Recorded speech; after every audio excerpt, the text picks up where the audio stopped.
You're listening to the Comic Crusaders Podcast. I am your host, Al Mega, CEO of Comic Crusaders and Undercover Capes.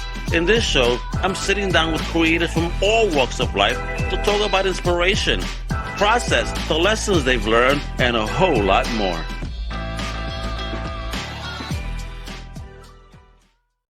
Welcome, everyone, to a very special Comic Crusaders podcast. My name's Johnny Hughes, and you recognize me from a number of shows, including Outside the Panels, where I talk to creators, very much like Al, from all walks of life. This is a takeover, boys. This is me taking control for one episode. You never know, we might be able to teach old Al a thing or two. Who knows? Let's see what's going on there. Up tonight is a creator extraordinaire talking about their new Kickstarter that's due out later this month. I'm talking to the fantastic, talented Danny Gorny. Danny, how's it going? Doing great, Johnny. Thanks so much for having me. I don't think I've ever had such an epic intro video to a plug before. And like I had my arms up like it was a roller coaster. I'm so hyped. Let's go. Woo, woo, woo, woo. Yeah, excellent. Right. So talk to us. You've got a book coming out 18th of October. Kickstarter goes live. All right. This is your Sleepwalkers, I should say, book. Talk to me about this. What's the idea behind this book? I've had the privilege of reading it, and I have to say that I smiled, I cried, I felt anger in places. So how did you come across this? How did you come across this great idea and then mix it together to tell a great story? Sure. So I'll just start with the basics, I guess, for the audience. So Sleepwalkers is part one of my graphic novel project. It's about alienation and underemployment and adulting and the imagination. So the story is degree in hand, Faith, my protagonist, her big dreams meet the reality that wanting to change the world and actually being able to do are really, really different things. She's struggling to find work. She watches her friends get ahead. It feels like her dreams are becoming nightmares. But what she doesn't know, so when she's asleep, she's actually making the biggest difference she can. Her subconscious takes over, her body, does real superhero stuff, and makes the world a better place. So, convinced that her life won't fail to start forever, she decides that the only way to deal with the struggle is push through it and risks her dignity to do it, and that's when the real nightmares begin. So it's not about... How's that? So this was a project I started writing this in 2018, actually. All right. Okay. And it was originally written as a limited series of 12 chapters divided into 3 story arcs. And as production went on, I realized it really is just better off as sort of a triple-decker novel type thing. This is one of the first comics projects I wrote because biting off more than I'm comfortable chewing in the immediate future is a terrible bad habit of mine. But because of a lot of the themes I deal with and a lot of the stuff on the page, I was really worried about sticking the landing. So actually, I waited until we were fully scripted for all like the entire 12-chapter story before we actually started production. Okay. So thanks to the pandemic, it's taken a bit longer than I hoped, but here we are. Volume 1 is ready to go. So is this your first? You mentioned, is this your first comic book project? It's not my first project that's out. It's the first one I started. Okay. So what have you done prior to getting involved in comic books then, Danny? So many things. The list is long. The list is very long. It's not actually embarrassing, but it's all over the place. I mean, I'm going to preface this in the most Commonwealth sort of way, embarrassedly, by saying if you met me and had no idea about anything I do, I would sound like I'm making this stuff up. It sounds even better. Bring it on. Right? So I, for a while, taught Japanese at a university, finished a PhD in medieval English literature, threw raves for like 7 years. And now I'm in Toronto, where I'm from. Again, I love the city. And working as a writer with this project and other things I've done before, and slowly transitioning in the film to make my whole life sort of centered around creative. Cool. I like the fact that that creative streak is across the board, isn't it? It's not something you've had to curb. Wherever aspect you've done in your life, you've had that creativity there. I think so one of the things I like the most about studying literature is that it's a way to look at how stories shape how we actually affect the world, right?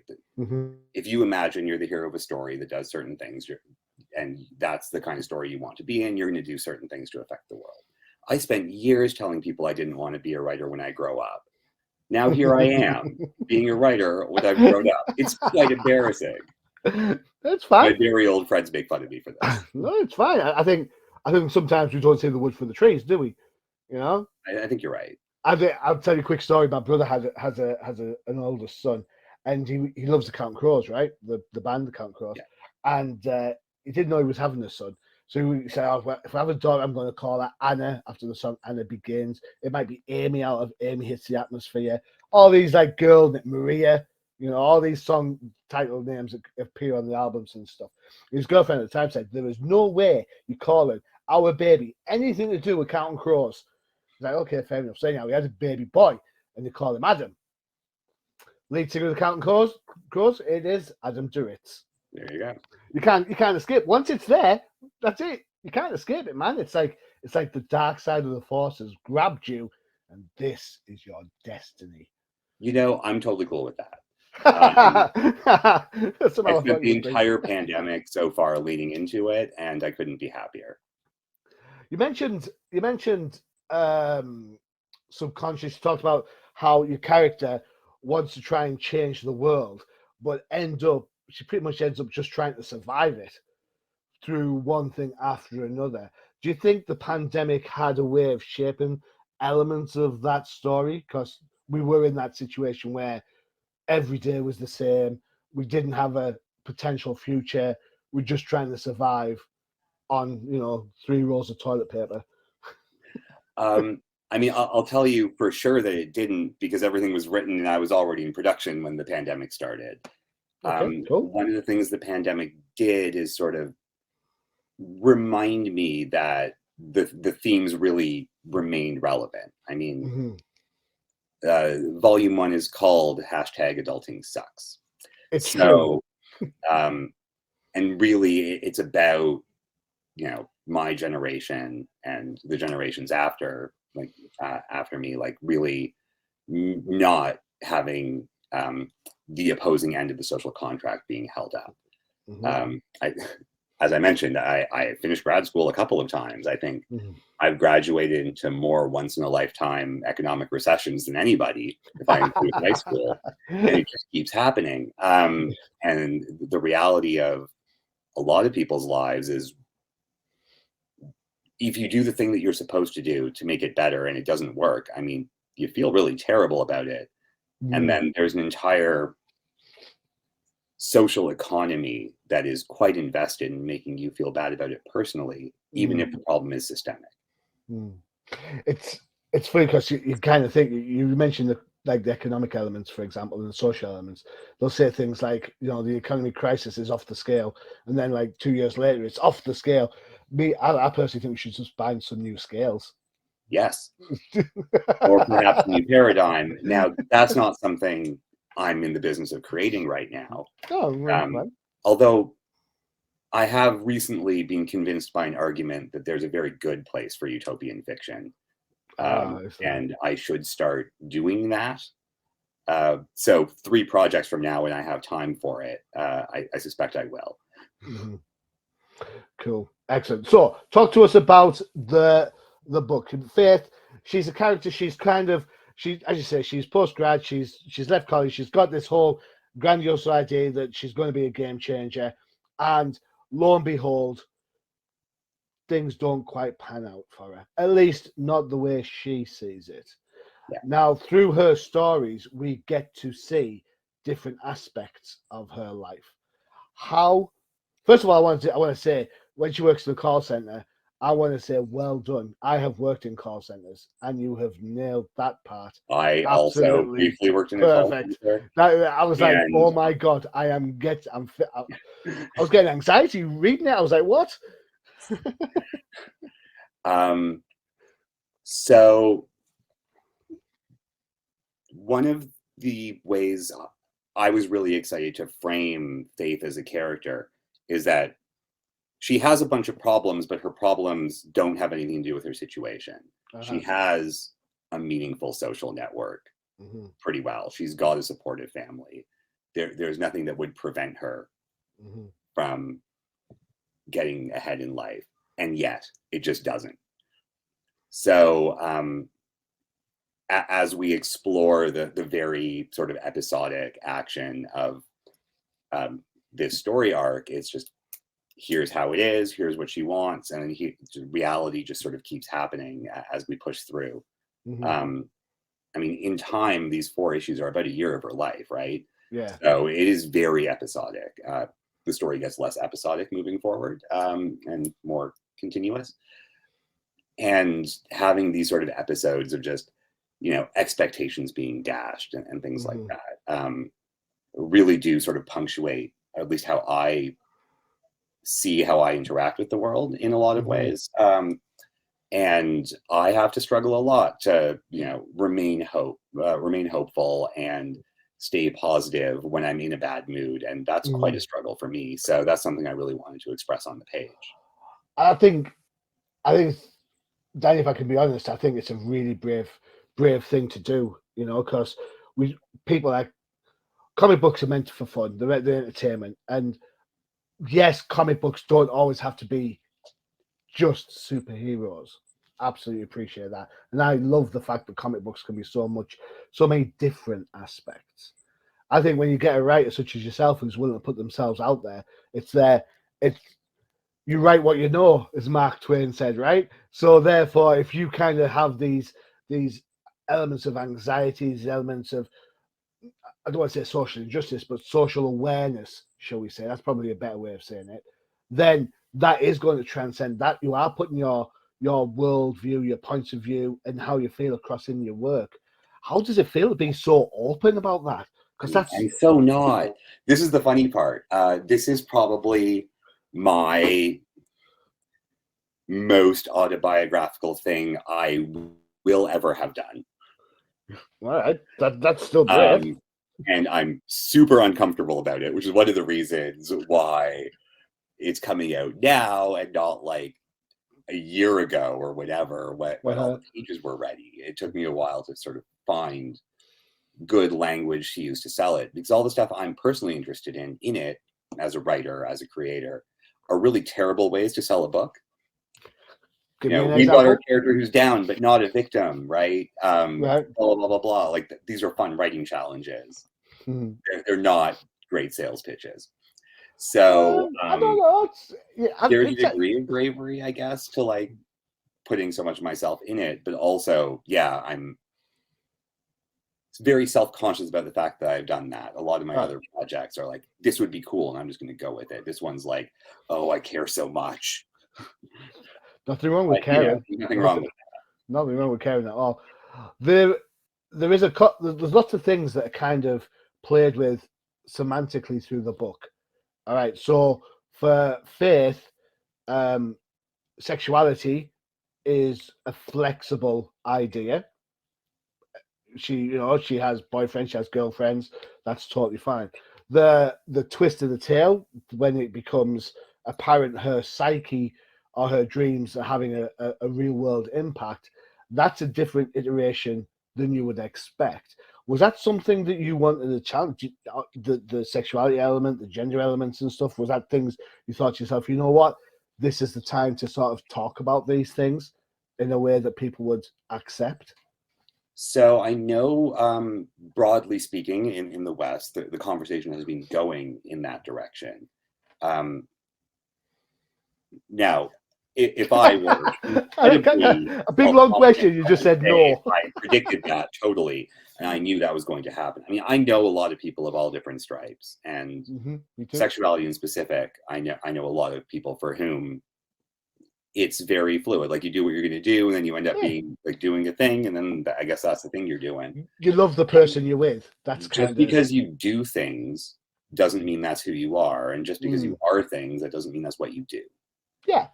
And that's something that I wanted to really explore, because I think there's a really strange focus in the West of identifying people by their job, but that might not be who the person is, right? And not every lawyer is a stereotypical lawyer, whatever that's supposed to mean, or not every call center employee is a stereotypical call center employee type, whatever that's supposed to mean. Yeah, just look at us. We're 2 ex-call center people, so look at us, right? Right? People are people. They do stuff. Life is complicated and weird, and it goes in weird directions. And the superheroics that you drew attention to, that's sort of what led to this being a comic in the first place, actually. The transition, when she sleeps, and then her subconscious comes out as a superhero. As much as possible, especially in the early stages of the project, that happens on a page flip, on purpose, every time on the page flip. And so there's this physical component to the book that only really works in a graphic format, like a comic, which is why I wrote it as a comic, and I produced it as a comic, and now I do comics. Hey. And that transition from I am myself to this is what I feel like I need to be like to change the world. I mean, yeah, that's a statement. And that is what Faith psychically projects, is what she wants. She feels like the sort of person who can change the world in the way she wants has to look like, especially as we get towards the end. And of course, Faith isn't the only one with this power, as we learn by the end of volume 1. And everyone else with superpowers we end up later on in the story meeting really does project this is what they think they need to be like to change the world, whatever that is. The way they change the world is a bit more related to their character, but it really is about how you imagine power to look like in a strange way. So it's a strange concept that melds very abstract things and this very concrete visual, hopefully appealing approach. But it's a really interesting idea for me to explore, especially my villain, who doesn't show up until way later. Yeah, I'm not saying anything about villains. There's not really a villain in this one, in this volume. The big bad villain does show up, but only very briefly, and you don't really see what she can do. I will say, what she imagines she needs to look like to change the world is herself. Yeah, fair enough. The how can I put this then? So let's see. So the aspects of the differences between Faith daytime and Faith sleeping, they are nuanced through some excellent use of dialogue in the book.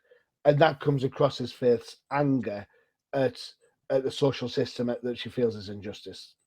So she feels she's not recognized. She feels she's undervalued and all that stuff that we all go through, regardless of whether we're male, female, neither, both, black, white, anything else, right? We all go through those periods. These are universal experiences. Yeah, exactly. You know, how easy was it to tap into that sense of that sense of, you know what, I feel unfulfilled? Because it sounds to me, your career-wise, you've done lots of things and you've enjoyed doing all those things, and you've been successful. I really have, and you know, my personal negative self-talk problems are my own personal negative self-talk problems. Damn, I thought we were going to get into them there. Damn it. And you're brilliant, but we'll talk later about whether or not you want to be my therapist. I'm not good. It's doing a lot of therapy work for me. I'm a good listener. That's as good as you get. I think people respond really well to positive feedback. One of the very strange things I've noticed in dealing with lots of different people from all over the world in lots of different scenarios is you tell someone they can do something, usually they believe it and they can. But at the same time, if you tell someone they can't or they shouldn't, life beats you down after a while, and people start to really internalize that. And a lot of the stuff is situational or it's accidental, but it still makes Faith feel like she's powerless. I feel like, that is sort of a universal thing. How everyone deals with it is really dependent on, what you believe the world is supposed to be like, what sort of story you imagine yourself to be participating in. And then, of course, what sort of support network you have and how much patience your friends have for every minor problem that comes your way and your ability to work through it. Or indeed, their non-availability may in fact make one feel more isolated. Cool. No, that makes perfect sense. So you've got kind of the Faith going through her journey. You've got the alternative version of her, the psyche version of her. Two different types of story. Makes me want to ask the question: were you into comics before you started writing comics? If so, what were you reading? Who authors and artists do you like? Yeah, absolutely. I got into comics to various degrees, sort of in the later '90s indie boom. Oh, okay. So I was buying Sandman collected volumes as they were coming out. One of my first books that really made me think like, okay, comics can do something really cool was Johnny the Homicidal Maniac by Yonan Vasquez. Okay. Those are two really early ones. Like I read Watchmen really early. I really liked what was it? Transmetropolitan. I love Transmetropolitan. And lately I've just been getting all over indie books and reading a lot of that stuff. I did mention the whole Japanese thing. So that was sort of started off as a vague interest in anime and video games when I was younger. And then I just took classes and got really good at it and lived there for a while. And then sort of came back and did some language teaching. And that was a way to expose myself to a lot more like manga stuff and comic storytelling in Japan. And I sort of brought that back with me slowly. And then, I've just been, I think from like the mid 2010s onward, like really interested in independent comics and where like a lot of image books started and where they were going. So like Saga's really good. Saga's really good. Everyone loves Saga. Saga's great. I love Saga. That Miss Marvel book just like really was inspirational in a lot of ways. The Kamala Khan one, right? Yeah. When you say Miss Marvel, to me, I'm thinking the book from the 70s, Yeah, but not that Miss Marvel book. I like that Miss Marvel. Miss Marvel's great, but there's that Miss Marvel book, and it's no normal. I have a budget for research, and I'll pick up volume 1 of pretty much everything, just to level up, see what's working, see what's not, see what's getting out there. With so many different aspects then going on, so you've got like the Western indie market going on, you've got Sandman going on, Watchmen, which to be fair, I kind of spotted Watchmen tells. There was lots of 9-panel writing in this. I got better as a writer afterwards, but it is what it is, and there's a lot of story to get through. I'm like 9 panels. I'm like, oh, 9 panels. My illustrator was like, 9 panels. I don't. So I saw the Watchmen influence. So you've got your indie stuff, your Watchmen, Sandman stuff. You've then got your Japanese manga stuff going on, and then on top of that, you've got your medieval literature stuff going on, which is again a different type of storytelling. How do you manage to kind of merge all of those aspects? Because I'm assuming that elements of each will pop up throughout the book. The medieval stuff in this book is actually very obvious. I mentioned on page 1, I think panel 1. This is a Boethian comedy. So Boethius was a philosopher in like the 5th century. And he was imprisoned for political reasons, and he had this vision of the goddess of fortune coming to him. And she explains that people's life paths lie on the wheel of fortune. Sometimes it brings you up from the dirt. Sometimes it drags you right down into it. And so as a comedy, I mean, at the beginning, she thinks it's a tragedy. So she starts at the top, of course. And isn't that the best comedies, though, right? This is a comedy. She does end on the up, you know, at the end of episode 12. This is not a sad story in the end. It's just a giant cavalcade of misery until she gets there. It is what it is. So, like, Chaucer translated this book. It was a big thing in the 15th century, which is the period I studied in England. And it's a different way of looking at narrative than the Aristotelian model, where it's about, you know, marriage or epic tragedy or whatever. It's a simple tragedy or comedy of life gets worse, life gets better. And that itself should be sufficient for storytelling. So that was the medieval influence here at any rate.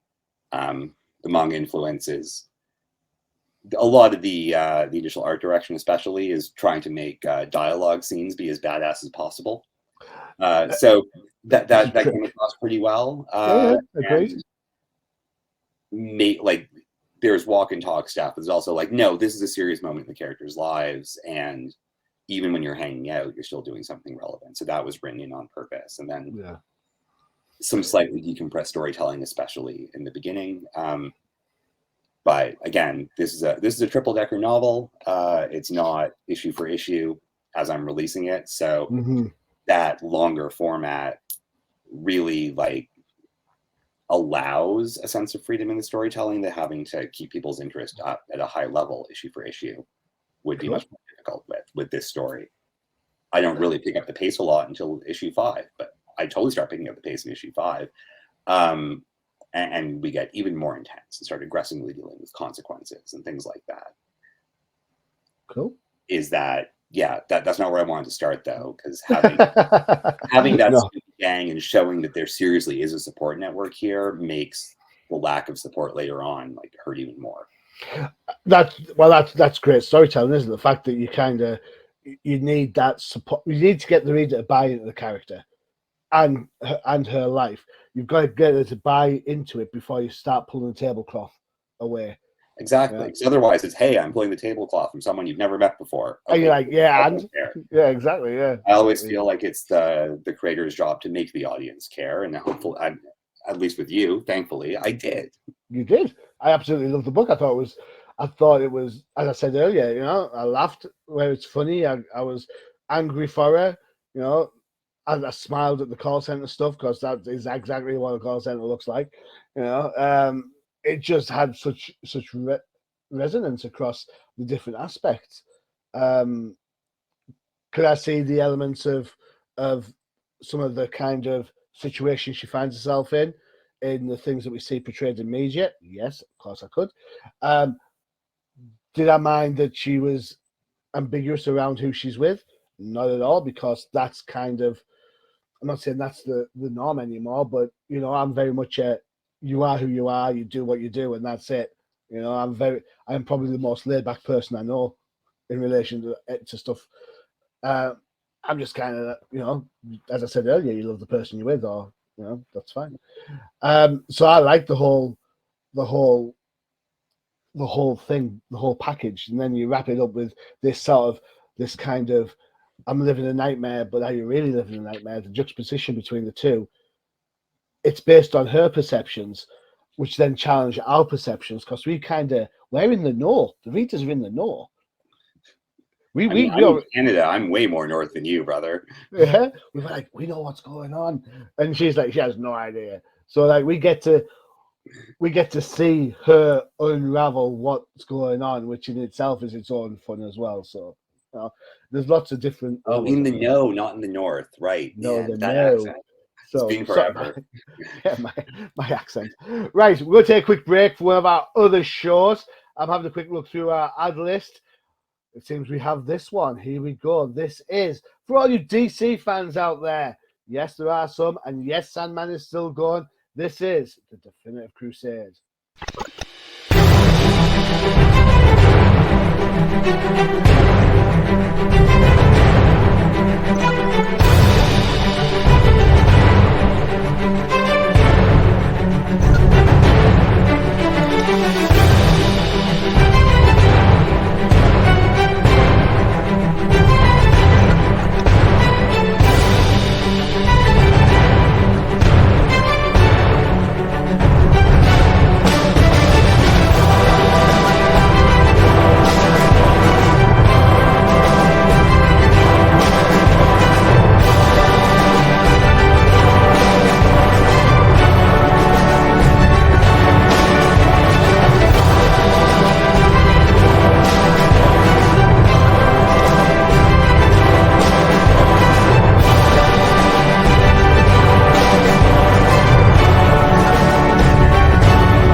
there you go, the Definitive Crusade for all your DC Comics news, views, and opinions. The most recent episode has the Random Dude back, so if you like good old Josh there and like his Dr. Pepper tasting, then it's right there for you.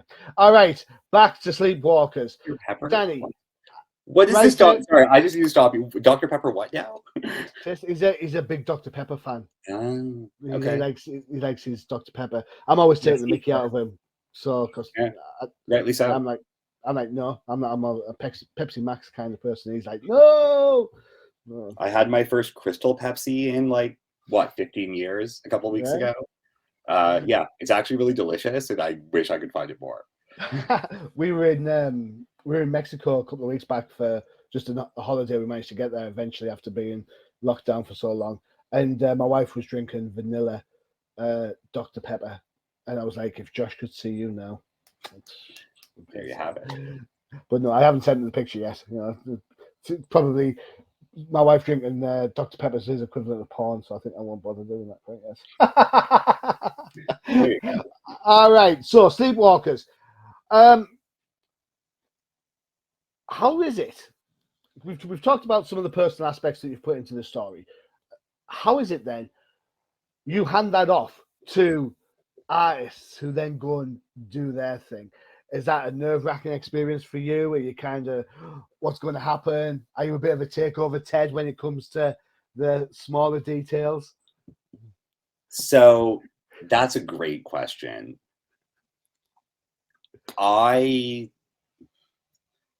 So 50% of my experience was, okay, this ain't my first rodeo. Let's go make a book. And 50% of my experience was, oh my God, you're killing my baby. I love the honesty. So, I've done collaborative work in the arts before, and I really like it. And I'm doing more work in film these days, which is a lot of that. And I'm sort of used to how that process goes.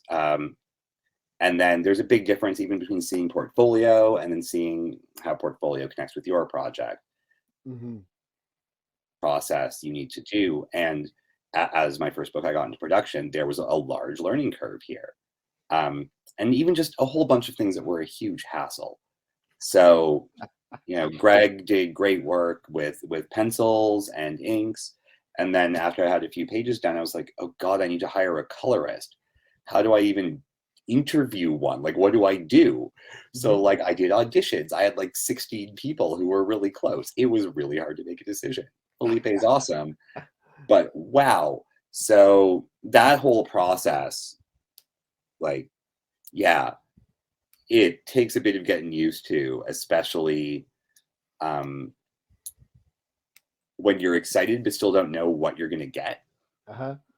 And I'll tell you what we did first. The first stuff we did was, probably page 82 to 94-ish of the volume you've got, near the end.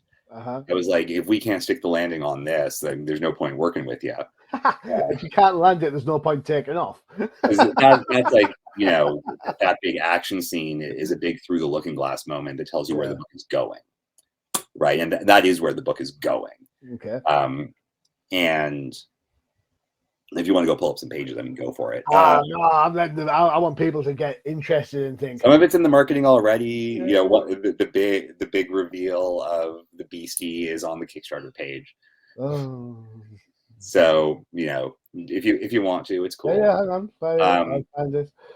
So it was really hard to figure out whether I needed to give more direction, less direction, give notes, do touch-ups in some cases, or whatever. And plus my team isn't talking to each other directly. So there were some parts of the line work that I didn't even notice until the coloring missed it. And then we had to go back for continuity or whatever. I got better at this over time with giving notes. So there was a bit more of a struggle for the first 8 pages than the ensuing 90 whatever. And I certainly learned as I went along. And then seeing it with letters. There's a page there. Oh, it's further on than that. Yeah. So we started a couple pages before that in Faith's house when she's getting back together with her friends after a long time away. And then, yeah. There you go. The crash, that's the one I saw. Yeah. Like, social stuff, action there you stuff. go. Definitely a thing. It's interesting because I didn't spot it the first time, but there's a hint to this early on, isn't there? Yeah. Yeah, there absolutely is. I was. Because kids are like that. They'll just glomp on anything they see anywhere in the world, and that's like all over their brains. I miss having a brain like that. Yeah, yeah. And I suppose this idea here with the characters having their, I want to say their best versions of themselves. That's not strictly true. It's definitely not that. Yeah, it's how they imagine they can be effective in the world. Yeah, yeah. And so a kid's version is going to be different to Faith's version, which will be different to my version, and so on and so forth. Yeah. So yeah, it's interesting. And then like lettering was another thing. When I was reading through like some stuff that was just supposed to be silent panels showing what was happening, the flow just didn't work right. So the layer of narration that was actually a late addition to it.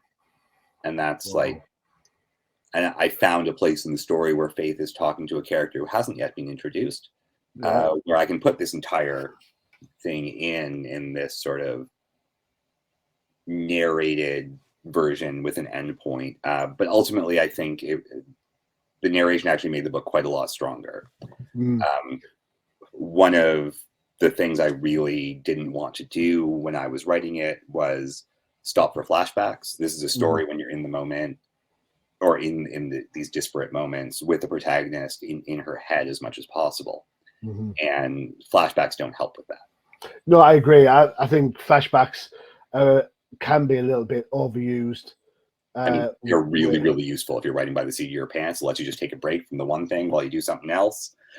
But yeah, for here, it was that wasn't ideal. So keeping it there, and then instead of having some of the message be implied, it became more explicit. And in a lot of ways, I think that makes it better. I mean, you can be as subtle as you want, but if no one gets it, then you as a creator have done something wrong.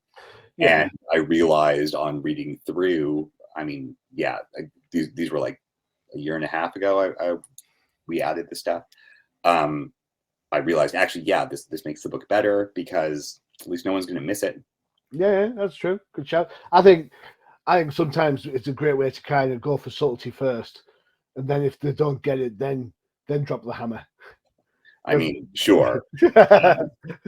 But yeah, I tried it. It didn't work in this case. It is what it is. For me, I agree with you. I think the book reads really well. There is a weight to the writing, and I mean that in a positive way. It's not light. It is. She's going through some stuff, but it's stuff you can relate to, and that makes you want to read more because you want to see what goes on with her.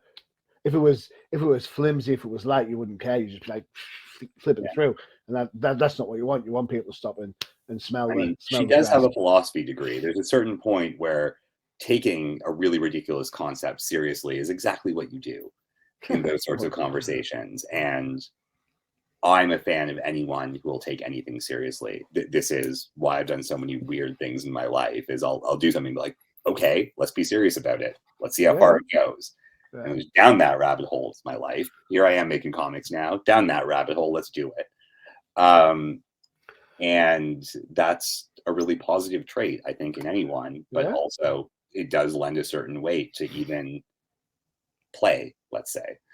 Yeah, I get where you're coming from. I'm an all-in kind of guy. So if I'm collecting comic books, I don't just buy a couple of comic books. I get a collection of comic books. When I draw, I don't just draw for doodle. I get pencils, pads, paper, the whole thing, and I think I'm Jim Lee when I'm obviously not. But, if you actually like stuff with it. No, I'm too old to be Jim Lee. Yeah, the follow through is the hard part, even if you take it seriously. But that's like a life problems for everybody problem. Yeah. I've been learning to play the guitar for the last 20 years. Every year it's my New Year's resolution. I never get any further. I don't even own a guitar. All right, okay. Well, something you're doing brilliantly at is really easy to start and at least get, some. Don't guilt me into getting the guitar. I mean, I'm just guilting you to being true to yourself, man. All right, cool. I appreciate that. I will try my live your best life. I shall do so. Right, let's have a quick look at your Kickstarter. Not live yet, but here you go. Check it out. All you need to do is go to Kickstarter, type in the word Sleepwalkers. It brings up this landing page. You want to know about what's going on? Click this button here, the notify me on launch, and you will get notified when it goes live. 18th of December, you said, right? 18th of October, sorry. So I should be able to actually have the book delivered. Like, the book's done, right? As you know, it'll be delivered. It should be delivered, at least in North America, by Christmas. Cool. That's sort of the point. Yeah, we've got a bunch of cool stuff. I'm doing some variant covers of the trade paperback. Cool. I've got the book for collector nerds like you, Johnny, in a single issues edition. Hey, love singles. That's also got like a little bit of bonus material, like pencils and some essays I wrote as I was producing it. Issue 5 is one of the add-ons because I've done 5 campaigns so far, but this is certainly a much bigger project than I've done before. And I don't want anyone buying this thinking it's not going to go anywhere. So there's a teaser for where it's going to go. You can just glomp that on. And just like, I do really weird swag. So my sci-fi project, Cygnus Imperium, my weird swag was like keychains with the giant robot from the book, like art on both sides, so like something that's really appropriate. So the add-on for that in this is shot glasses that say adulting sucks on them, which I think you'll quite approve of, being from up north. Yeah, hell yeah. Give me some tequila and some. You've read the book. There's a lot of drinking in the book. There is a lot of drinking in the book. You could have it as a drinking game. Yeah, that's a good way to get alcohol poisoning. I love it. What I will say, one of the things that I was impressed with, 67 followers already. That's a good solid amount of followers, isn't it? For I'm pretty happy with it so far. I've been growing the audience ever so slowly. My very, very first Kickstarter, the lockdowns in my country started halfway through the campaign. All right. So yeah, I haven't had as much time to like go out to conventions and build up an audience. That's been a this year thing. So yeah, did a couple of horror books, did a couple of sci-fi books, did a very silly James Bond meets like the worst Pokemon in 1903 with some actual history. Go learn something, you cretins book. That one did really well, actually. It had a jungle walrus. It makes me happy. It's very silly. That's what you need, isn't it? It's a palate cleanser. Yeah. It was a very pandemic project. I wrote a short to keep myself like out of trouble. And then someone posted their portfolio on Facebook. I was like, I want you to draw my book, take my money. And then when we were producing that, I just wrote another short. And then like a couple months later, someone else posted their portfolio. I was like, okay, draw this. And so after, 2 more of those, I'm like, oh God, I have a book. What do I do? So yeah, the pandemic's been super weird, but in that way, it's been really productive. I think you've taken the positive out of it, definitely. So that's cool. There is also the divergent.pub/Sleepwalkers website. Check it out. That just takes you to the Kickstarter. I think it's just a referral. Cool. Excellent. Hey, as long as they get there, right? Absolutely. Yeah. That's what we want. Then we want them to give us their money. Yes. And in return, you give them this if you like this idea, give me your money so I can make more of it. And also, I will exchange your money for entertainment. There you go. Are you shipping actual copies across the world, or is it North America? Cool. I'm actually. I have a bunch of friends out of the States where, like, for some reason, shipping cost is exorbitant. Yeah. And I don't know why. I've got a really good shipping broker. So yeah, like shipping to the States is like $10 Canadian-ish. Across the pond is like 17 Canadian. Like anywhere, I'll lose a bit of money shipping to Australia, and I don't care. I make a little bit of money shipping to England. I'm cool with that. I think only like Turkey is going to cost me a ton of money. I tend to go digital for Kickstarters, primarily to help creators, because I don't want you to lose out. I think I live in a tiny apartment, don't have room for all the books I want. Yeah. So I do a lot of that too. But yeah, no, shipping is really cheap, and I try and keep it very reasonable. I certainly don't want anyone to, pay $25 to ship a $10 book or whatever. That seems like a waste. You're not DC Comics after all. There was a satirical they comment also about have big DC. boy money, so maybe I'm the one who's doing it wrong. No, I don't think so. So if you create need help with your project, you can contact Ink Studios. How do these help you? They did indeed. I've been super busy lately, and I want to be out to more people, and I do not like talking about myself on the internet. I mean, here I am doing it with my voice, which is easier. I feel like writing is more substantial. And so I'm a bit more awkward about that. They've been really helpful. They've been doing a lot of the PR for me. And between some audience I've already developed and their help, I'm really confident the campaign is going to do really well. And I'm looking forward to seeing how it actually does. Cool. Excellent. So there you have it. Sleepwalkers. My tongue today.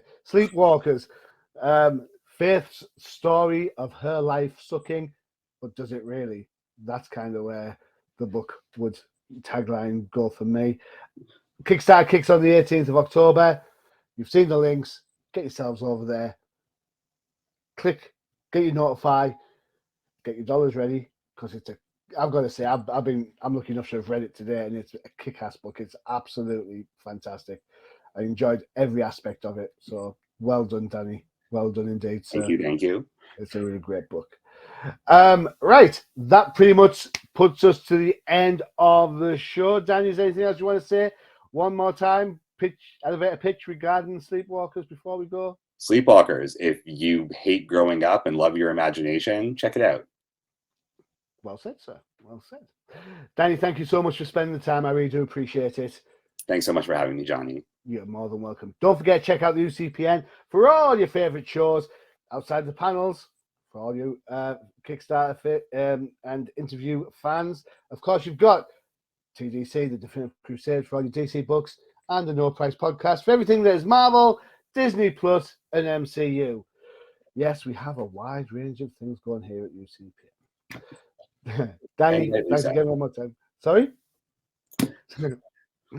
Right, so as always, I've been your host, Johnny Machine Hughes. Adios. Thank you for listening to the Comic Crusaders Podcast. If you like the content, please subscribe and turn on notifications. Also, please visit comiccrusaders.shop and our extended podcast family over at undercovercapes.com. And also, make sure to download the Comic Crusaders app on the Google Play Store today.